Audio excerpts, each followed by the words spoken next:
Hello and welcome to this tutorial, and in this tutorial we'll be continuing the previous example or the previous bound service creation which we are creating. So once everything is done, the next thing which we need to do is that we need to switch to this main activity.java and we need to import this my local binder which we have created in this my service.java. So in order to import that, first we copy the package name which is this com.example.application.boundser.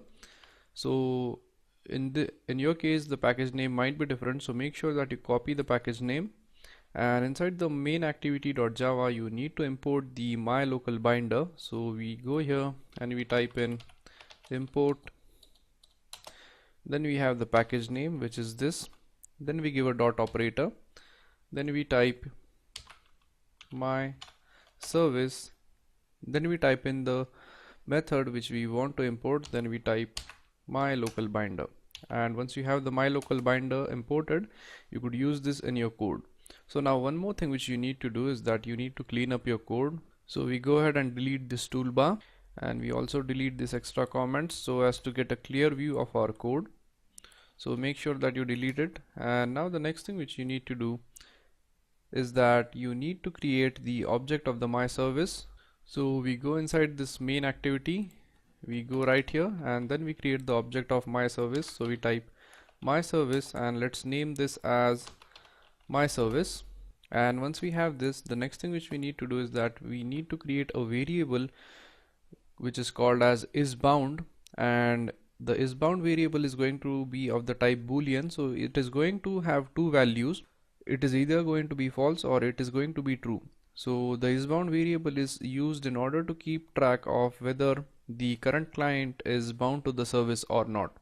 So we type boolean is bound, and as initially the client is not going to be bounded by the service, so we make it as false. So once this is done, the next thing which we need to do is that we need to create a service connection. So in order to create a service connection, we go right below here and we exit out of each and every method, and we type in private service connection, and we name this connection as, let's say, my connection,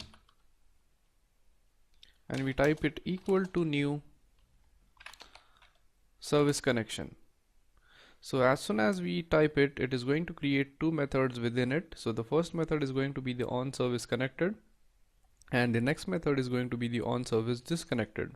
Now once we have these two methods, make sure that you have a semicolon here. Now as you could see, we have imported the local binder over here, which is my local binder. So you need to create an object of the my local binder, and we are going to create the object whenever the service is connected. So in order to do that, we go inside this on service connected, and this is basically going to have the code which is going to get executed when the service is connected. So inside it we type my local binder, and let's say we name the binder as binder. So we type binder equals, and we typecast it to my local binder service. So once we have this binder with us, the next thing which we need to do is that we need to get the service from the binder and store it into the my service. So we type my service equals binder, which we have just created, and the get service is the method which is used to get the service. So we type get service, and the result is going to be stored in the my service. Now once the service is connected, as we have created a variable here which is called as the isBound. So when the service is connected, we need to make it true. So we go right here and then we type isBound equals true, and this is the method which is going to execute the code when the service is disconnected. So in here we type isBound equals false, so as to get an idea if the service is connected or not. So now once everything is done, the next thing which we do is that we go into this on create right here, and then we need to create an intent which we used to create in each and every service.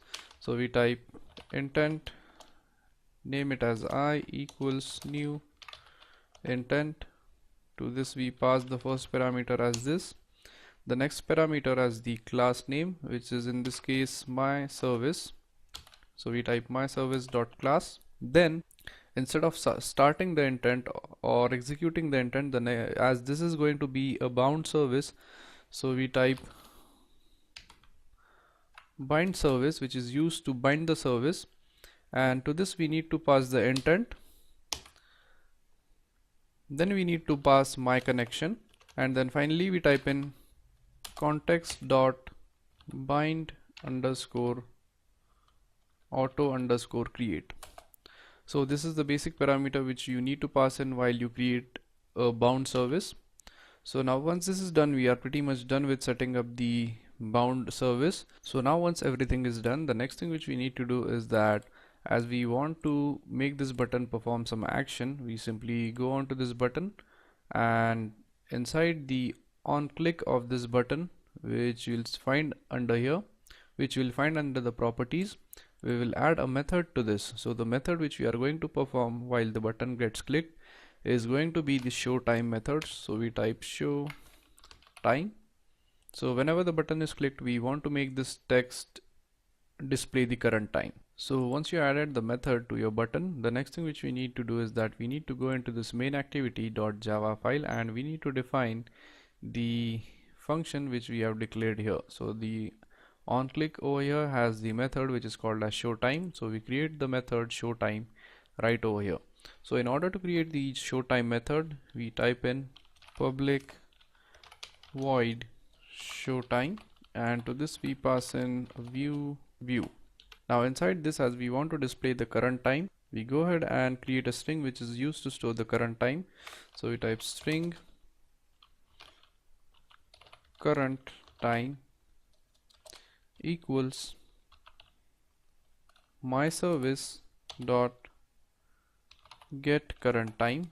Now once we have the current time with us, the next thing which we do is that we get the reference of the text view. So we type text view my text equals, then we typecast it to text view, then we type find view by id, and then r dot id dot the id of our text, which is my text. Now once we have this reference to our text, the next thing which we need to do is that we need to set the text and change it to the current time. So we type the name of our text, which is my text, then we use the method dot set text. So we type dot set text and set the time equal to current time. So now once this is done, we are done with the code. So we simply save the code and execute it on the emulator. So as you could see, our application is up and running, and when we click this button right here, it is going to extract the time for us. So basically what is happening is that when we click the button right here, the method which we have created right now is going to get executed, and in that method, which is in the main activity, which is the show time method, it gets called, and inside this method we have a method which is going to invoke the my service. So when the my service is going to get executed, what is happening is that the application is getting connected with the service, and that was the main motive or the main intention behind this tutorial. So basically we were to create a bound service, and a bound service is a service which connects with your main activity.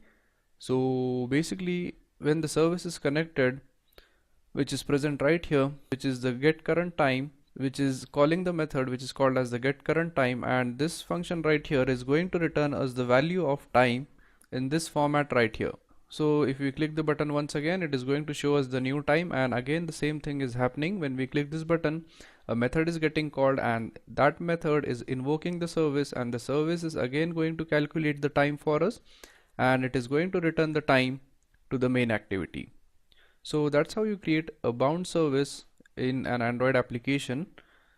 So I hope you guys understood how we have created a bound service and what is the difference between a normal service and a bound service. So thank you very much for watching this tutorial, and I'll see you guys in the next tutorial. Thank you.